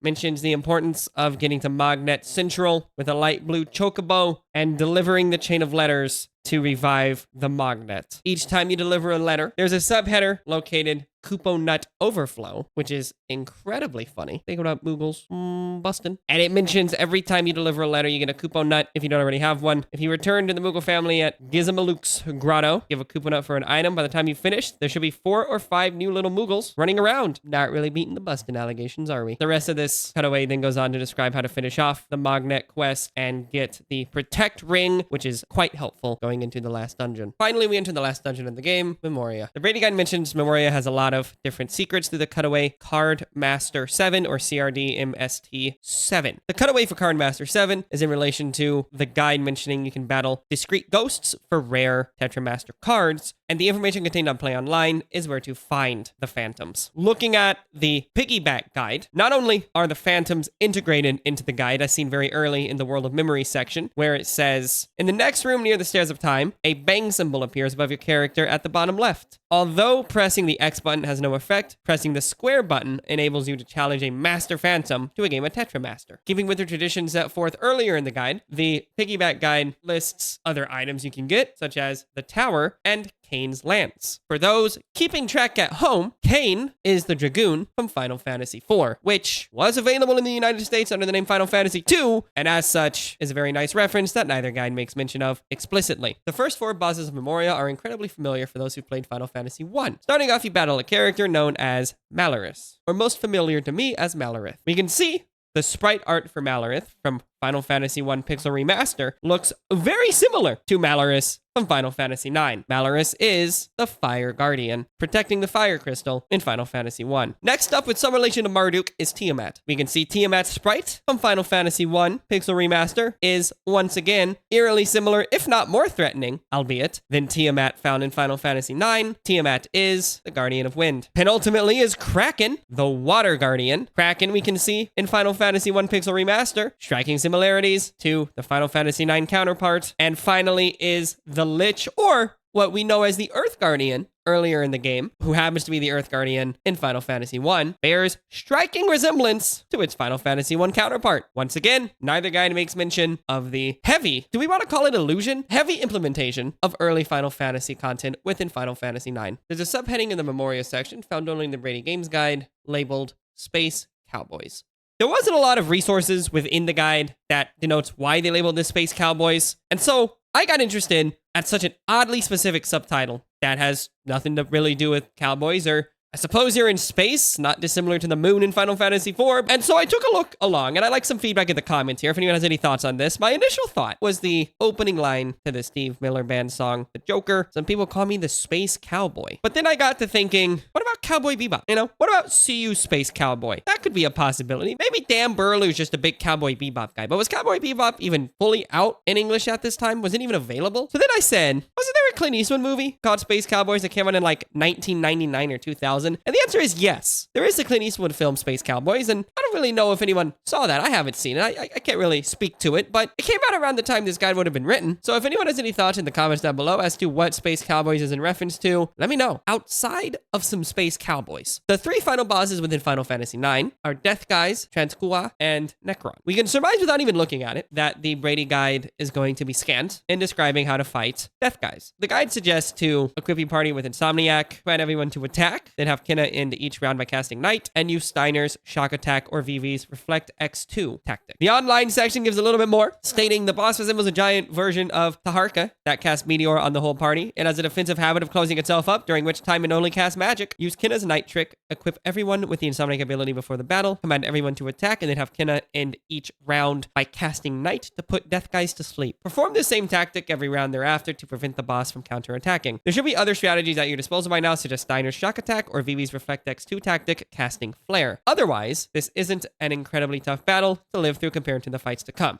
Integrated into the piggyback guide. Death Guys cast Meteor at the beginning of the encounter. If your luck is out and your characters don't have enough HP, this could mean the battle is over before it has really begun. That's why it makes sense to have your characters equip abilities such as Auto Life. Your fighters should make sure to equip the Bird Killer and MP attack abilities. Your fine Kinna's Knight Blue Magic can inflict sleep on Death Guys, which simplifies matters considerably. If you choose this strategy, have all characters equip Insomniac before battle. This is the one time the piggyback guide is very similar to the Brady PlayOnline section for boss tactics. Coming into the penultimate boss, Transkua. Equip Freya with Kane's Lance and the high jump ability. Use Steiner if he has Ragnarok. Equip Auto Life, Reflect, Counter, and High Tide. Use Aiko to cast Carbuncle to protect your party. Kinna's White Wind, heal your party. And the great advice of use your party's strongest attacks. Going a little bit deeper, choose your party wisely. The following are a few character-specific hints. Equip Freya with Kane's Lance and the high jump ability. Use Amaranth if you have a lot of wing edges and rising suns in stock. Steiner with the Ragnarok is also a treat. Vivi fits in great because of his Reflect X2 ability. Kinna is useful if they have eaten a lot of blue magic abilities. Aiko is actually the better of the two summoners to employ because she can protect the entire group by calling Carbuncle. Then, of course, there's Zidane, whom we're counting on to trance at least once during each battle. Equip all your characters with the following abilities in order of priority: Auto Life, Auto Reflect, Auto Regen, Auto Haste, Counter, and Green Grass and High Tides. When the confrontation with Kuha begins, summon Carbuncle, keep Ruby Light in effect the whole time if you didn't equip Auto Reflect, recasting it every 2 rounds. The Madman can attack or cast spells every single turn. He casts Reflect on himself often, so spellcaster like Vivi or Kinna must bounce spells off fellow party members who are also protected by Reflect. Use items or Kinna's White Wind ability to heal every single round. After that, all we can tell you is to just pound away with your strongest attacks. When the evil warlord realizes he's defeated, he will nearly kill everyone in the party, just when the threat is supposed to be ended. A new menace emerges from the darkness at the end of eternity to destroy the world. Choose who will fight the final battle, and the other party members will sacrifice their life energies so that your HP and MP can be completely restored for the final showdown. The piggyback guide lists Transkuha. Have your characters equip the MP attack and Man-Eater abilities, and you'll also find Amaranth's special slow and curse attacks are highly effective. As Kua occasionally counters with Flare Star or Kiraga, you should ensure only those characters capable of inflicting massive damage are allowed to attack. Even Transkua's strongest attack will only inflict about 2,000 HP damage. Ironically, the PlayOnline section is a little bit deeper. The final boss Necron has scant information in the Brady guide. The final boss awaits. Equipping Jelly, Antibody, Clear-Headed, and Loudmouth will help prevent the myriad of status effects that Necron is capable of inducing all at once. You must figure out ways to quickly cure the mini status as well. We hope this guide has helped you get the most out of the Final Fantasy IX experience and that you enjoyed the game more thoroughly with our help. And now, enjoy the dramatic and well-deserved ending. Luckily, everything's back to normal. The Bizarro world is over, and the piggyback guide is back to being the best here. Necron intends to reduce all of creation back to the so-called Zero World, a place of nothingness. Since nothing exists in Zero World, there's also no fear of death, a highly desirable aim for all life forms as far as Necron is concerned. Convincing Necron to reconsider will not be easy. His Neutron Ring is a devastating attack and will wipe out your party in no time at all, unless your characters have 3,000 HP or more. Auto Life, Auto Regen, Auto Potion help the odds somewhat, as do Bird Killer and MP attack. You'll also find Green Grass and High Tide very useful, since it helps increase the damage inflicted by allowing your characters to enter trance faster. Freya can avoid the Neutron Ring by using her jump command. Beware of the possible use of a powerful Grand Cross attack by your opponent. Good luck in this final battle. Remember, the fate of the universe rests in your hands. In one cruel twist, the BradyGames guide has, in its last section of the walkthrough page, included yet another PlayOnline integration for Code Gaia. Check out a special exclusive preview of Final Fantasy The Spirits Within just for our readers. Using the rebuilt PlayOnline website, it takes us to Final Fantasy The Spirits Within on Sony Pictures, now available on digital, Blu-ray, and DVD. One of Square's many choices. As any good guide does, the last sections are appendices full of mini games, side stuff, and little Easter eggs. Some of this information has been covered earlier as the minigames were distributed within the guide, but others not so much. Chocographs are collectibles found using your chocobo to find screenshots featured in the game to get hidden items. The Brady guide, of course, has the action featured on PlayOnline. It covers information such as how to control the Chocobo to find the Chocograph, how the Chocographs can provide upgrades to Chocobo, the other areas that are accessible with different kinds of Chocobo, and of course, information on how to get to Chocobo's Paradise through the Dead Pepper item. There are 24 Chocographs in the game, and uncovering them all offers a nice amount of gear, from things like elixirs to Chocobo upgrades to even ribbons and rare Tetramaster hearts. Doing the Chocograph quest also allows you to get to the Air Garden, where there is an optional boss featured later in this guide. With all the action in the BradyGames guide being featured through PlayOnline, luckily, the Piggyback guide contains most of the salient Chocograph information. Though it does not list in great detail all the Chocograph locations, it does show deeper descriptors on how to control the Chocobo, the relative locations of Chocographs in different areas in the game, and rewards for doing the Chocobo Hot and Cold minigame. One thing unique to the Piggyback PlayOnline integration is the ability to get Chocobo's revitalizing ability. As an added bonus for completing the Chocobo Hot and Cold game, Choco can learn to restore your party's HP and MP to a maximum, as well as remove any status abnormalities. You must visit a beach to use this ability. First, find every treasure on the world map, all the Chocographs, dig up all the bubbles and cracks, and visit Mognet Central. Then visit Chocobo's Paradise and challenge Fat Chocobo to a card game. When you challenge Fat Chocobo to a card game, he will give you clues to the beaches. It isn't necessary to even play against him, so long as you challenge him. Ride Choco to a beach and dismount, then press the circle button. You will hear a chime. After you repeat this process on every single beach, you will heal your entire party. There are a total of 21 beaches, see the map below. After visiting all the beaches, you can heal your party whenever you want, simply by visiting any beach and pressing the circle button. Very handy. It's nice the European PlayOnline makes mention of the healing beaches in Final Fantasy IX. Worth noting, however, it took Choco 21 beaches to find healing when it only took Lana Del Rey 13 beaches. A lot to unpack there. Restoring the Mognet is explicitly mentioned in both appendices. The Brady Guide mentions explicitly within its pages, during the Chocograph treasure hunt, one of the stashes contains a full set of Hawaiian gear, but only 7 Aloha t-shirts. That leaves one of your characters out of the luau. While I adore the personality of one of the characters being left out of the luau, where is that 8th shirt? Well, check PlayOnline for more. If we track the missing Hawaiian shirt through the PlayOnline integration, which is eerily similar to the Piggyback one, through the section Coupon Nut Overflow, we can see you get discrete items for delivering Kupo nuts that vary in value. Of course, if you return to Gizmaluke's grotto with a Kupo nut during Disc 4, the Moogle gives you the 8th Aloha t-shirt. Now everyone is styling, and everyone can go to the luau. The Trino auction information is naturally featured in the PlayOnline section of Brady, but integrated in the Piggyback guide. The Trino auction information featured in the actual paper Brady guide shows you can get items such as a mini Sid, Griffin's Heart, Dolga's Artifact, Une's Mirror, the Magical Fingertip, and the Rat Tail. Some Final Fantasy veterans may remember some of these items from prior Final Fantasy titles. This is the first time the guide has made mention that there are items and things in Final Fantasy IX that are references to prior Final Fantasies. The PlayOnline section for Brady does list you can sell certain items to certain people to get more gil, such as Une's Mirror to the Nobleman. If you offer twice, you get 3,000 more dollars, and the Rat's Tail to the Adventurer in the Cafe. If you offer twice, you get 5,000 more dollars. In a section slightly opposite the auction in the Brady Games guide, it does mention the Trino auction house allows you to purchase Dolga's Artifact and Une's Mirror. If you return to the Black Mage Village and speak to the Black Mage standing in front of the phonograph inside the inn, this causes the background music to change to a tune from Final Fantasy III soundtrack. The special music continues until you leave the village. Let's note that Doga and Une are from Final Fantasy III, not Final Fantasy VI.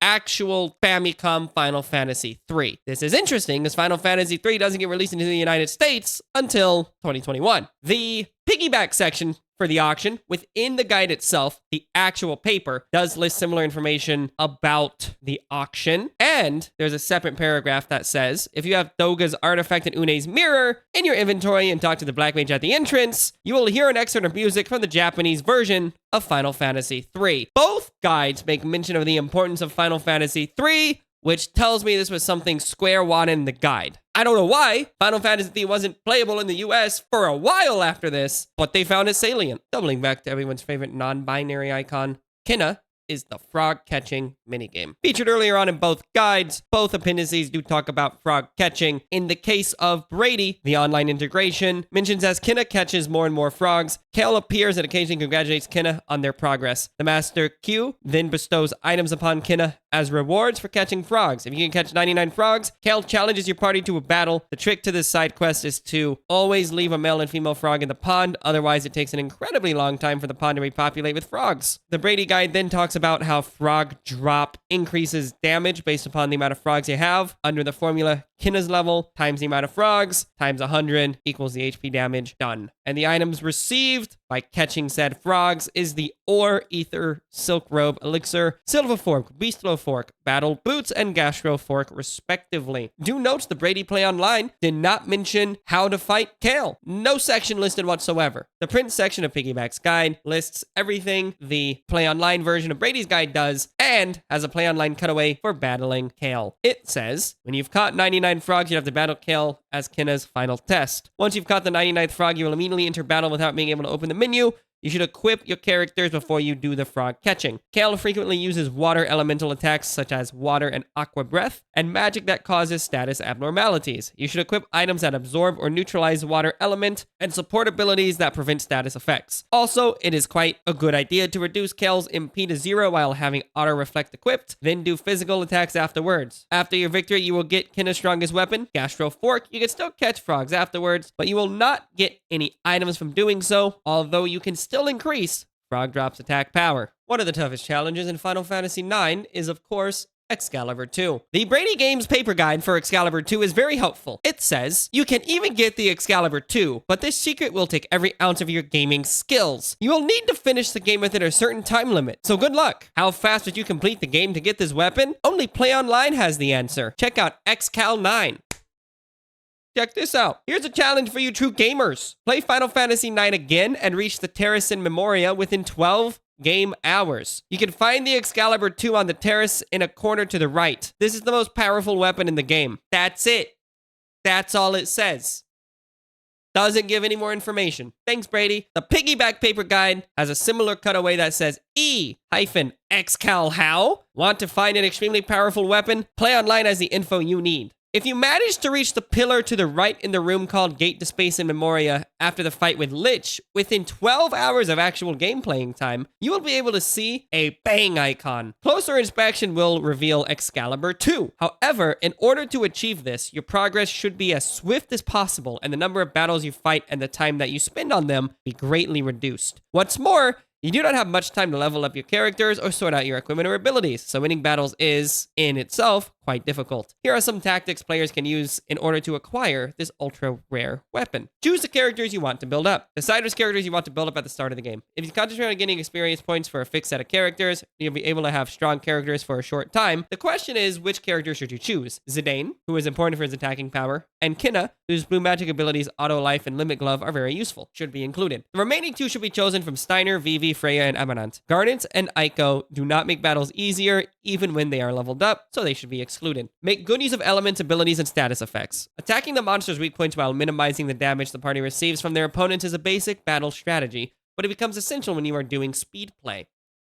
That's what we're calling it now. Action abilities that do damage, regardless of the opponent's defense, become more important too. Kinna's Limit Glove, which can do 9,999 damage on opponents, will aid in completing boss battles much quicker. Get your essential items by stealing and gathering from the field. Items you deem to be important should be acquired by stealing from monsters without spending too much time trying to thieve them, or by picking them up from the streets or dungeons. Saving your progress before battles becomes a useful tool. If a monster has a powerful equipment, you can retry the battle until you manage to steal the items, wasting as little time as possible. Leveling up should be done with monsters you can kill easily. You have to do a certain amount of leveling up, so if you encounter monsters you can kill in a short time, fight them instead of escaping. For example, the opponents are undead, you can kill them quickly by casting Raise or using Phoenix down on them, and attack them. The biggest problem you face when speed playing is the random element of the game. If you encounter lots of monsters when you're traveling between places, or if it's taking a long time to escape, or if the attacking members of the party are killed in battle several times, then you are likely to lose a lot of valuable time. So in order to avoid this, you should save before entering a location or boss battle, so that you can reset whenever the time spent in battles is too long. Note that the time you use for saving is shorter than the time you will spend encountering a monster. For your reference, you should aim to reach the end of each disc under the target times below. Disc 1, 3 hours 5 minutes. Disc 2,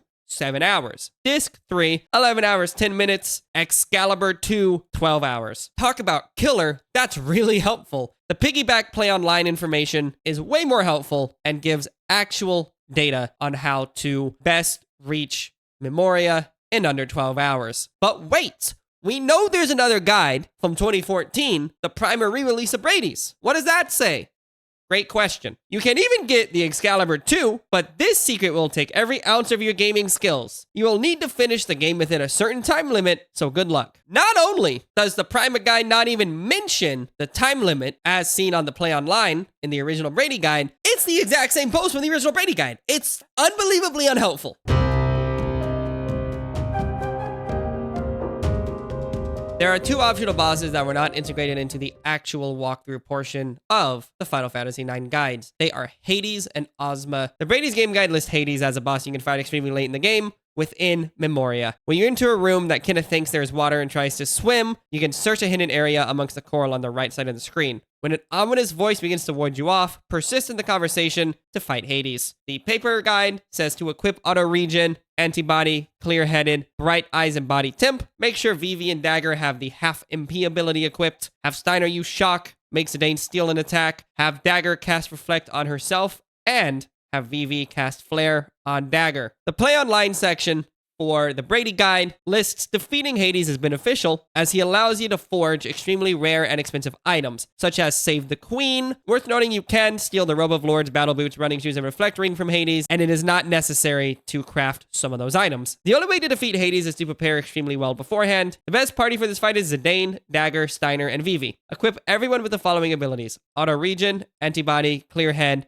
and Body Temp. Hades performs a curse spell on everyone, which imposes several statuses at once: Darkness, Confusion, Poison, Slow, and Mini, which can be devastating. Equipping Zidane and Steiner with the Auto Haste and Green Grass and High Tide abilities also proves strategic. Vivi and Dagger should have the half MP ability, and you should equip Dagger with Boost. Also make sure Vivi has learned Reflect X2 ability. Vivi should be able to cast Flare, and Dagger should have the ability to cast Reflect. Equip Zidane with Ultima Weapon and the Mug and Bandit abilities, and preferably Master Thief as well. Ensure Steiner has Ragnarok. You have several rounds to attack before Hades gets serious. Steiner will inflict 9,999 each round with shock, and Zidane should steal, attack, and steal as described so many times before. He should cause around 2,000 damage when mugging Hades. During the first turn, Dagger casts Reflect, and Vivi casts Focus. Better yet, consider equipping Auto Reflect on Dagger for consistent effect throughout the battle. In the next round, and each round thereafter, Vivi should cast Flare on Dagger, which will be reflected at Hades, affecting 9,999 damage due to the doubling reflect ability. Dagger's summons will cause some amount of damage, but she is better utilized by healing the party.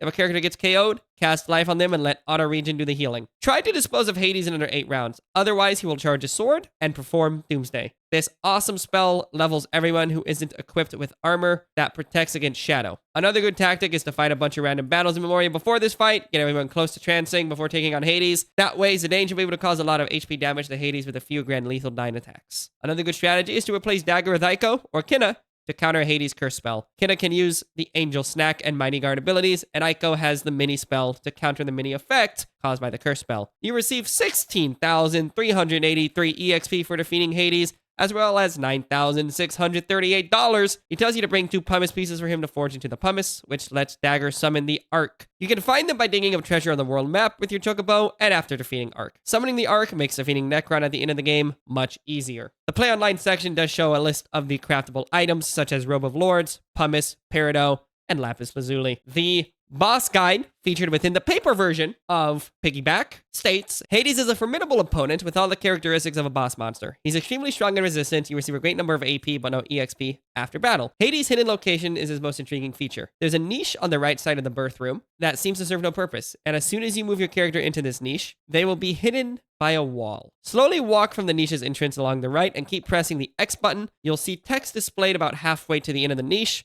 You can either choose to leave this place or to stay, in which case you will be attacked by Hades. This opponent absorbs shadow damage and neutralizes earth damage. If you want to survive Hades' curse attacks, only enter this battle if your party members are at a high level and have over 3,000 HP each. You should also make sure your characters are protected against various status effects. The Bird Killer and Devil Killer abilities are very useful. If Zidane participates in battle, have him try to steal up to 4 times. Once you've defeated Hades, he undergoes a sudden change of heart and opens up a synthesis shop. Here you can commission items that are unavailable elsewhere. In this regard, PlayOnline in the Brady Guide does offer more information on how to fight Hades. Ozma is found in the Chocobo's Air Garden, and the BradyGames Guide is fairly scant. To fight Ozma, you must complete most other side quests first. You get a few chances to back out, make sure you only fight when you're ready. Battle tactics: equip antibody and clear head, equip armor that protects against shadow damage. If Zidane trances, use the Grand Lethal Nine attack. The PlayOnline for Ozma says, the most terrifying enemy in the game is not the final boss, but the creature hidden in the Eidolon Grave in Chocobo's Air Garden. When should you fight this creature? Well, we have a few tips to prepare you for this battle, but that's about it. You must complete most other side quests first. You must have the gold Chocobo to access the Air Gardens. To find Ozma, go to the garden and ride the Chocobo to the back. When you examine the Eidolon Grave, Minnie warns that something dangerous is there. You'll get a few chances to back out. Make sure you only fight when you're ready. Your characters will need Ultima Weapon and at least the Ragnarok. That's it. That's all the BradyGames PlayOnline section says. Very scant for a very tough boss. Piggyback section on Ozma is actually hidden within the bestiary and has a code set as E-OzTact. It lists similar information on how to find Ozma and then talks about the general strategy. Ozma can attack at any time, even when the ATB gauge is not full. He has ridiculously strong attacks like Meteor, Curse, and Flare Star, and can recover his own HP using Kiraga. As you can see, Ozma is not an easy enemy, so knowing his attack patterns is essential to success. Ozma's attacks vary depending on whether he's on an odd or even turn. Exceptions are when Ozma sometimes reacts to attacks done by your party. Among Ozma's attacks, the most powerful one is Meteor, which can, if you are unlucky, wipe out your party, no matter how high your levels are. Curse is also quite dangerous, so the main task of the battle with Ozma is how to cope with these attacks. One method is to lower the chance of Ozma using Meteor and Curse by fulfilling the conditions for Ozma to do other actions. For example, if you cause darkness on Ozma, it fulfills the condition for Ozma to cast Asuna, thus lowering the chance of it casting Meteor or Curse. Similarly, you can leave at least one character without Reflect, or you can have one character in the party whose level is a multiple of either 4 or 5. The list of moves varies from Flare Star to Death, Meteor, Doomsday, level 4 Holy, level 5 Death. All of these are very familiar moves to people who have played Final Fantasy. The preparation in the Piggyback Guide lists for you to finish the Phantoms event by satisfying Jan's wishes and giving him the item he wants. When you do that, you can use the attack command on Ozma. He will become weak against Shadow. You can still beat Ozma without doing the event, but the event makes the battle much easier. The party formations help considerably, such as for a character in the back row who has a physical defense of 40, the attack curse causes around 1,300 to 2,600 damage. The damage is halved when Protect is cast and increased by 50 when they are in mini status. So it's best to have characters who have HP higher than those numbers in the party. When forming the party, characters whose HP is lower than the character's level times 50 will not survive the attack. Flare Star should be excluded. Put more than 2 people who can do more than 8,000 damage per attack in the party. Put more than 2 people who can revive KO or can induce auto life, such as Garnet, Aiko, Kenna, and Amaranth in the party. Position every character in the back row. You should also equip support abilities, such as auto regen, auto potion, things like clear headed and auto haste, as well as HP plus antibody. And if you're doing physical attacks, Bird Killer, MP attack, and Bright Eyes. For armor and items to equip that defend against light element attacks and shadow element attacks, there's nothing for headgear, but there's Chimera and Dragon Wrist for arms, as well as armor for shadow attacks such as Ninja Gear and Demon's Vest. And for the add-ons, there's the Pumice Piece, the Pearl Rouge, the Ribbon, and the Protect Ring. The Trance Gauge is really helpful if you get that close to full, because it's free damage at the beginning. Aside from those tips, the strategy listed is depleting Ozma's MP using Kenna's Magic Hammer and Freya's Lancer, so it cannot use Meteor and Kiraga during the battle. Ozma will use Flare, Star, and Curse once its MP becomes 0, but if you recover HP, it should not be a problem. Commands, which are selected after Ozma's actions, will not be performed until Ozma's next attack is finished, so it's best to wait until Ozma is doing an attack when you select and input your command. Strategies for specific characters include Zidane using the Ogre and using Soul Blade while stealing items. Kenna uses Auto Life to heal everyone in the party, and Angel Snack when Ozma is likely to cast Curse. They can also use Mighty Guard and Frog Drop, and Magic Hammer, according to the situation. Amaranth should use Aura to maintain Auto Life, otherwise use Throw, and recover with Chakra and Revive. Vivi is, of course, going to be Flare If Ozma is weak to Shadow, then use Doomsday. Garnet should use Concentrate, and Kiraga to heal the whole party. Likewise, use Blind. Steiner should use Shock or Magic Break. Freya, assuming Freya defeats 100 Dragon-type monsters, use the Dragon Crest to cause 9,999 damage, or use Lancer to drain MP. Also use Jump to dodge attacks, and White Draw to recover the party's MP. Aiko should use various abilities to recover the HP, or at the very least, the Magic Might to strengthen the characters. If Aiko's in the party, have 99 Phoenix Pinions, so the chance of Rebirth Flame automatically being cast when the whole party dies is increased, and of course, use the ability Concentrate. That's not all for Ozma, though. Luckily, the 2014 re-release by Prima went a little bit deeper into Ozma. Here's what the guide should have said in the year 2000. A lot of the content in the re-release is similar to what was stated before, but this does explicitly mention a good bit of luck is necessary, or at the very least, beneficial. Make sure your party's in the mid-60s to 70s before fighting Ozma. If you need to grind, go to the plateau near the Mughals in Gizmaluk's Grotto. Fight the Grand Dragons. Make sure your party members' levels are not invisible by 4 or 5, as Ozma will cast level 4 Holy or level 5 Death, and that will assure basically immediate death. Equip your party with auto regen, life, antibody clear head, auto reflect if necessary. You should also use reflect null for the healer, so the healing magic doesn't reflect to Ozma. If you're using Kina, Aiko, Dagger, or Vivi, make sure to bring half MP and Loudmouth. Zidane, Steiner, Freya, and Amaranth should use Bright Eyes to avoid being blinded. Put on Green Grass and High Tides on Zidane.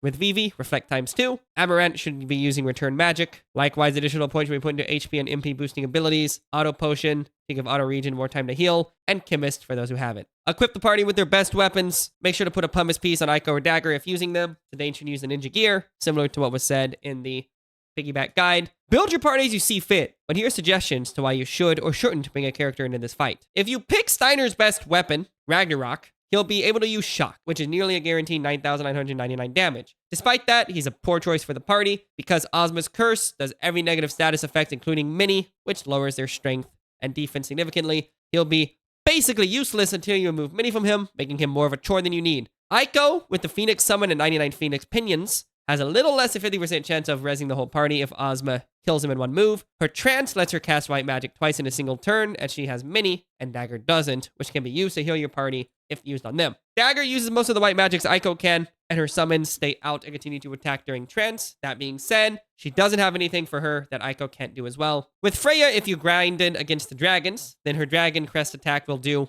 the same 9,999 as listed in the prior guide, much like Steiner's Shock. However, unlike Steiner, she can equip the high jump skill and then use jump in battle to avoid damage if you're worried a particularly bad attack is on its way. Freya is not super dependent on strength, so Mini won't disrupt damage output as much. Kina is very versatile with their ability to use auto life. Frog Drop can also do max damage if there's 100 frogs eaten. And Angel Snack uses stock remedies to cure your party of all status effects. If you don't have remedies though, this skill won't work. Amaranth uses auto life. And with throwing, Dark Matter can do easy max damage. Same with Rising Suns. Can also use Return Magic, which sends Doomsday back at Ozma whenever it's been used. Chakra, during the fight, restores a little bit of MP and HP. But if Amaranth is tranced, it restores it to the entire party. Vivi using Reflect 2 Trick and launching magic at Vivi is a great way for damage output. Vivi can also use Doomsday to attack Ozma and heal the party if they're equipped with items that absorb shadow attacks. The guide chose Zidane, Aiko, Freya, and Kina, but don't need to follow their example. Just make sure you have a healer and someone who can cast auto life and someone who can do max damage consistently in a single attack, and you'll have everything you need. The tactics listed above is the same tactics in the original guide, but with an actual guide underneath it, such as knowing Ozma's ATB gauge fills up when a party member uses any action.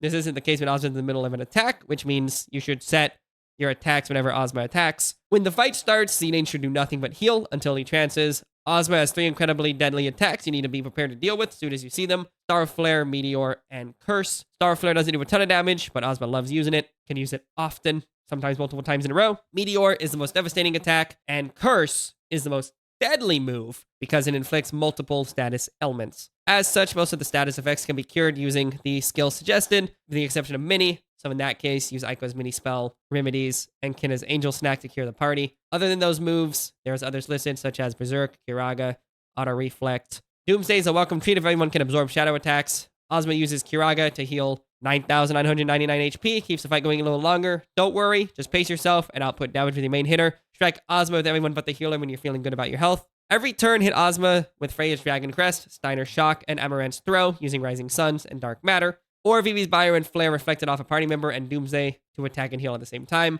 Have Aiko and Dagger use healing spells every turn, no matter what everyone's health is at. Kiddo should focus on auto life and make sure to use Angel Snack to heal people with status ailments. Otherwise, Frog Drop to add to the damage. Ultimately, a restating of what was said before, albeit nice it's in a printed book, and nice that the strategy does account for every character. It does dunk on Steiner, but I mean, who doesn't?